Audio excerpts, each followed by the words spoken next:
Hello दोस्तों, मैं आकाश आप सभी का एक बार फिर से स्वागत करता हूं अपने इस टारगेट ऑल एग्जाम के चैनल में, जिसमें आप सभी को हम बता रहे थे प्राचीन इतिहास को पढ़ रहे हैं और उसके बाद हम लगातार 50 नंबर के जीएस को कंप्लीट करेंगे for UP triple S C PET exam के लिए। और अदर एग्जाम में जो भी इससे टॉपिक से क्वेश्चन आते हैं, इससे बाहर आपको टॉपिक से क्वेश्चन नहीं मिलेंगे। वीडियो को ज़रूर लाइक कर दीजिएगा, क्योंकि आपको पता है बहुत मेहनत लगता है इस वीडियो को बनाने में और इसका कंटेंट को निकालने में, जो आपके लिए उपयोगी होता है। तो जैसा कि हम जैन धर्म और बौद्ध धर्म अच्छे से समझ चुके हैं, उसके बाद आज हमारा टॉपिक है मौर्य साम्राज्य। मौर्य साम्राज्य को अच्छे से समझेंगे और जानेंगे मौर्य साम्राज्य के बारे में क्या ज़रूरी है। तो मौर्य साम्राज्य की स्थापना जो है कि चंद्रगुप्त मौर्य ने की थी, जिन्होंने 322 से लेकर 298 बीसी तक यहाँ पर शासन किया था। और इस जो इन्होंने संपूर्ण भारत का शासन कर लिया था, अधिकतर इन्होंने पूरे भारत पर अपना साम्राज्य स्थापित कर लिया था। किसने? चंद्रगुप्त मौर्य ने। ये जो है कि लूटार्क और जस्टिन ने कहा था कि लगभग पूरे भारत पर चंद्रगुप्त मौर्य ने अपना साम्राज्य स्थापित कर लिया था। तो आइए जानते हैं मौर्य साम्राज्य में हमें सबसे इम्पोर्टेंट पढ़ना है अशोक सम्राट।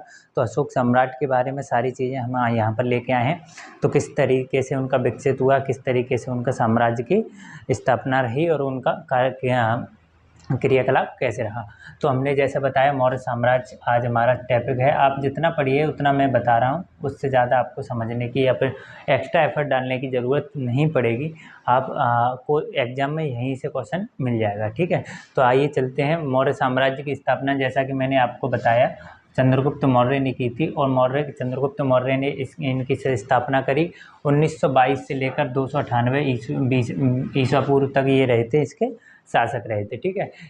इसको इन्होंने जो है कि पूरे भारत पर अपना साम्राज्य स्थापित कर लिया था। ये जो है लूटार्क और जस्टिन ने बताया था। लूटार्क और जस्टिन ने स्थापित किया था कि इन्होंने लगभग पूरे भारत पर अपना जो है कि वो कर लिया था, अपना शासन चला लिया था, शासन स्थापित कर लिया था, ठीक है। आगे चलते हैं। मौर्य साम्राज्य के चंद्रगुप्त मौर्य के बाद इसके जो पुत्र थे बिंदुसार, ठीक है। तो बिंदुसार इसके शासक बने और बिंदुसार कब से कब तक रहे इस बारे में जान लेते हैं। जो बिंदुसार थे वो 1998 ईस्वा पूर्व से 273 ईस्वा पूर्व तक इनका शासन रहा। और बिंदुसार चंद्रगुप्त मौर्य के पुत्र थे जिन्होंने ये शासन किया। और इनके शासन काल में जो है मिस्र के शासक जो थे टॉमली फिल्डोडेटस ने क्या भेजा था? डायनोसिस को भेजा था इस भारत में। किसके शासनकाल में? बिंदुसार के शासनकाल में डायनोसियस। तो ये आपको याद रखना है, यहाँ से एक क्वेश्चन पूछ सकता है। वैसे आपको मैं केवल बिंदुसार और उनके बारे में ज़्यादा इसीलिए नहीं लेके आया हूँ क्योंकि आपके एग्जाम में केवल और केवल अशोक सम्राट से ही क्वेश्चन पूछेगा, जिसकी उम्मीद है। और अशोक सम्राट के बारे में जितना पूछ सकता है वो सारी चीज़ें मैं आपके लिए लेके आया हूँ, ठीक है। तो बिंदुसार के बारे में जितनी ज़रूरत है उतनी मैं लेके आया था। बिंदुसार 298 से 273 बीसी तक रहे, ठीक है। 273 बीसी के बाद के समय में इसके मिस्र के शासक के समय में टॉमली फिलोडेल्टस ने कौन भेजा था? डायनोसियस को भारत में भेजा था, ठीक है। इसके दो पुत्र थे, एक था सुसीय और एक था अशोक, ठीक है। इसने जो है कि अशोक को सम्राट नहीं बनाया था, इसने सम्राट बनाया था किसको? सुसीय को, ठीक है। अपना उत्तराधिकारी किसे बनाया था? सुसीय को, ठीक है। सुसीय को अपना उत्तराधिकारी बनाया था। अब हम जानते हैं अशोक के बारे में, क्योंकि हमको कहाँ से पूछना है क्वेश्चन? अशोक से, क्योंकि सबसे ज़्यादा इंपॉर्टेंट आपके लिए यूपी ट्रिपल एस सी पेट स्पेशल के लिए अशोक इंपॉर्टेंट है। तो आइए अशोक के बारे में जानते हैं क्या है क्या नहीं है। तो अशोक का जन्म जैसे 304 ईस्वा पूर्व में हुआ। कब? 304 ईस्वा पूर्व में इनका जन्म हुआ। इनकी माता शुभदाग्री थी। कौन थी? शुभदाग्री इनकी माता का नाम था। इनके पिता बिंदुसार थे। जैसा कि मैंने बताया, बिंदुसार के दो पुत्र थे, सुईस और अशोक। सुईस को उत्तराधिकारी बनाया था। इनके अन्य नाम जो दिए गए हैं ये इंपॉर्टेंट है, आप याद कर लीजिएगा, ध्यान में रखना है, यहीं याद हो जाता है अगर आप थोड़ा सा मेरी बातों को रिकॉल अपने साथ साथ अपने बोलते रहते हैं। तो जैसे अन्य नाम देवनाम और प्रियदर्शी। अशोक के अन्य नाम क्या क्या? देवनाम और प्रियदर्शी, ठीक है। आगे चलते हैं। इसके जो अभिलेख इंपॉर्टेंट अभिलेख थे उससे पहले हम जान लेते हैं भारत में और ये पाकिस्तान में और ग्रीक में इनकी कुछ इंपॉर्टेंट भाषाओं से अभिलेख बनाए गए, भाषा में लिखे गए थे अभिलेख जिनसे क्वेश्चन पूछता है। जैसे इनकी भाषा अभिलेखों की भाषा क्या है? भारत में ब्राह्मी लिपि, ठीक है ना। भारत में किस लिपि में अभिलेख लिखे गए? ब्राह्मी लिपि में। पाकिस्तान में खरोष्टी लिपि में लिखे गए अभिलेख, ठीक है, इंपॉर्टेंट है। अफगानी में अरमाइक, और एशिया माइनर में तुर्की। जो एशिया माइनर पहले हुआ करता था वो इस समय क्या है? तुर्की का क्षेत्र है, जिसमें ग्रीक लिपि में अभिलेखों को वर्णन किया गया था। तो एक बार फिर से देख लेंगे जहाँ से इंपॉर्टेंट क्वेश्चन बनते हैं। क्या बनते हैं? भारत में किस लिपि में लिखे गए? ब्राह्मी लिपि में अभिलेखों का वर्णन मिलता है। पाकिस्तान में खरोष्टी लिपि, अफगानिस्तान में अरमाइकी, और एशिया माइनर में किसका? ग्रीक का, तुर्की में, है ना। अच्छा, आगे चलते हैं। अभिलेख कौन कौन से हैं? इनके जो इम्पोर्टेंट अभिलेख हैं वो मैं आपके सामने लेके आया हूँ, याद करना है साथ के साथ ही। पहला है मास्की अभिलेख, जो कर्नाटक में स्थित है। इसी को सबसे लघु अभिलेख कहा गया है। किसको? मास्की अभिलेख, जो कर्नाटक में स्थित है, इसी को सबसे लघु अभिलेख, मतलब सबसे छोटा अभिलेख इसी को कहा गया है, लघु अभिलेख, ठीक है, इसी को सबसे लघु अभिलेख कहा गया है। दूसरा गुर्जरा अभिलेख, मध्य प्रदेश में। नेटनूर अभिलेख कर्नाटक में। उदयगोलान कर्नाटक में। बभू अभिलेख राजस्थान में स्थित है, ठीक है। कौन कौन से? मस्की अभिलेख सबसे छोटा अभिलेख जो कर्नाटक में स्थित है। गुर्जरा मध्य प्रदेश में। अच्छा, नेटरू अभिलेख कर्नाटक में, और उदयगोलन कर्नाटक में, और बहू अभिलेख कहाँ पर? राजस्थान में। इसी बभू अभिलेख में सम्राट अशोक ने कहा था कि खुद को स्वयं को सम्राट बताया था, ठीक है, स्वयं को सम्राट बभू अभिलेख में सम्राट अशोक ने बताया था। अच्छा, अभिलेखों की जैसे खोज की बात करें तो अभिलेखों की खोज टी कैथेलन ने कब की थी? 1785 ईस्वी में। टी कैथेलन ने अभिलेखों की खोज 1785 ईस्वी में की थी, और 1837 ईस्वी में इसे प्रिंसेप ने पढ़ा था। कहाँ से इम्पोर्टेंट है ये क्वेश्चन आप याद करना है, ये आपको याद करना है।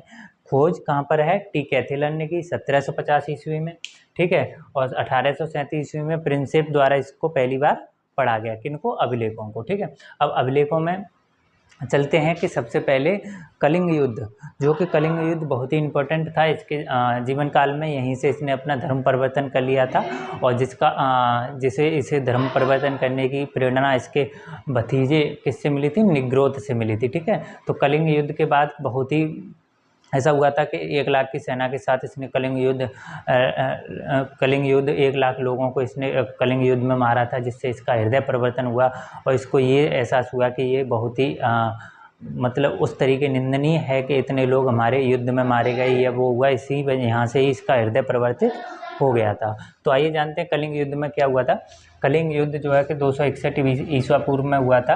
कलिंग युद्ध जो हुआ था उसकी राजधानी तोसली है। कहाँ गए? कलिंग की राजधानी क्या थी? तोसली थी, ठीक है। ये जो है इम्पोर्टेंट है, दया नदी के किनारे कलिंग युद्ध हुआ था। कहाँ पर? दया नदी के किनारे। कलिंग युद्ध का उल्लेख जो है कि 13वें शिलालेख में मिला है। इससे ज़्यादा शिलालेखों के बारे में आपको बताने की ज़रूरत नहीं है, यही से पूछता है बस शिलालेख के बारे में। यूपी पैट से पूछेगा तो यही पूछेगा कि 13वें शिलालेख में किस चीज़ का वर्णन है, तो कलिंग युद्ध का वर्णन है, ठीक है। आगे चलते हैं। बौद्ध प्रेरणा किससे मिली थी? इसको भतीजे निग्रोध से मिली थी, ये आपको याद रखना है अच्छे से। इसको जो शिक्षा दी थी, उस बौद्ध शिक्षा दी थी वो उपगुप्त ने दी थी। किसने दी थी? उपगुप्त द्वारा इसको बौद्ध की शिक्षा प्राप्त हुई थी। इसकी पत्नी थी पद्मावती। इसकी जो है कि कहा जाए, इसकी पद्मावती से पुत्र हुआ था एक, कौन? कुणाल, और उसको उत्तराधिकारी इसने बनाया था। इसकी पद्मावती जो पत्नी थी उनसे इनको पुत्र हुआ था कुणाल, उसको उन्होंने क्या बनाया था? उत्तराधिकारी। जबकि इसकी 3 पत्नी थी, उन 3 में से सबसे छोटी पत्नी थी पद्मावती, सबसे बाद की पत्नी मतलब कह सकते हैं। उनका पुत्र था कुणाल, जिसको उत्तराधिकारी के बनाया था इसने। फिर उसके बाद जब इसका हृदय परिवर्तन हुआ बौद्ध धर्म में, लेकिन इसने जब बौद्ध धर्म अपनाया था तो खुद के लिए अपनाया था, न कि प्रजा के लिए कोई शासन नहीं दिया था कि आपको भी अपनाना ही अपनाना है बौद्ध धर्म, आपकी इच्छा के अनुसार है, आपको अच्छा लगे तो अपनाओ वरना ना अपनाओ, किसी पर प्रेशर या दबाव नहीं बनाया था। ये अनुयायी बन गया था खुद बौद्ध धर्म का, ठीक है, अपने भतीजे के निग्रोध के उस पे। उसके बाद इसने बौद्ध धर्म के प्रचार, सबसे ज़्यादा बौद्ध धर्म का प्रचार किसी शासक ने किया था तो अशोक सम्राट ने किया था, इस बात को भी आपको याद रखना है। उसके बाद इसने जो बौद्ध प्रचार के लिए कहाँ कहाँ लोगों को भेजा, ठीक है। इसने जो है कि श्रीलंका में अपने महेंद्र पुत्र, जो पहली पत्नी से इनके पुत्र थे उनका नाम था महेंद्र पुत्र, और इनकी एक बेटी थी संघमित्रा जिसको पुत्री थी, इन दोनों को कहाँ भेजा था, श्रीलंका में बौद्ध धर्म का प्रचार करने के लिए भेजा था, ठीक है। इसमें तक्षशिला में किसको भेजा था, मंझांत्रिक को, इन्होंने अपने पुत्र को, मंझांत्रिक पुत्र था एक, उसको तक्षशिला में किसके लिए भेजा था, बौद्ध धर्म का प्रचार करने के लिए। शिलालेखों का प्रारंभ जो होता है किस तरीके से होता है, जैसे अशोक के शिलालेख 14 हैं, कुल शिलालेख कितने हैं, 14 शिलालेख हैं, जिसमें से 7 स्तंभ शिलालेख हैं और 3 गुहा शिलालेख हैं, ठीक है। 7 स्तंभ शिलालेख हैं और 3 गुहा शिलालेख हैं। 8वें शिलालेख में, ये आपको याद रख लेना है, यहाँ से 8वां शिलालेख में क्या दिया गया है, 8वें शिलालेख में धम्म के बारे में दिया गया है, जो 279 ईस्वा पूर्व लुम्बिनी में रचित हुआ था। 8वें शिलालेख में क्या, किसके बारे में वर्णन है, 8वें शिलालेख में जो है कि धम्म के बारे में वर्णन दिया गया है। 13वें शिलालेख में जैसे मैंने आपको बताया कलिंग युद्ध के बारे में वर्णन है। सारनाथ स्तंभ जो है सबसे बड़ा स्तंभ है, जो कि कहाँ पर है, उत्तर प्रदेश में स्थित है। और सबसे सांची स्तंभ जो सबसे प्राचीन स्तंभ है, जो कहाँ पर है, मध्य प्रदेश में है, ठीक है। सबसे बड़ा स्तंभ सारनाथ स्तंभ उत्तर प्रदेश में, सबसे प्राचीन स्तंभ जो है मध्य प्रदेश में, ठीक है। और मौर्य वंश, उसके बाद जो है कि मौर्य वंश का अंतिम शासक जो हुआ था भद्रथ हुआ था, इसकी हत्या पुष्पमित्र संगु ने की थी, जहाँ से पुष्पमित्र संगु ने इसकी हत्या कर दी थी और संग वंश का शासन लागू हो गया था उसके बाद, है ना। तो ये था हमारा मौर्य साम्राज्य, जिसमें सबसे इम्पोर्टेंट था अशोक सम्राट। अशोक सम्राट के बारे में जितनी भी इम्पोर्टेंट चीज़ें थी वो सारी चीज़ें हमने डिस्कस कर ली हैं।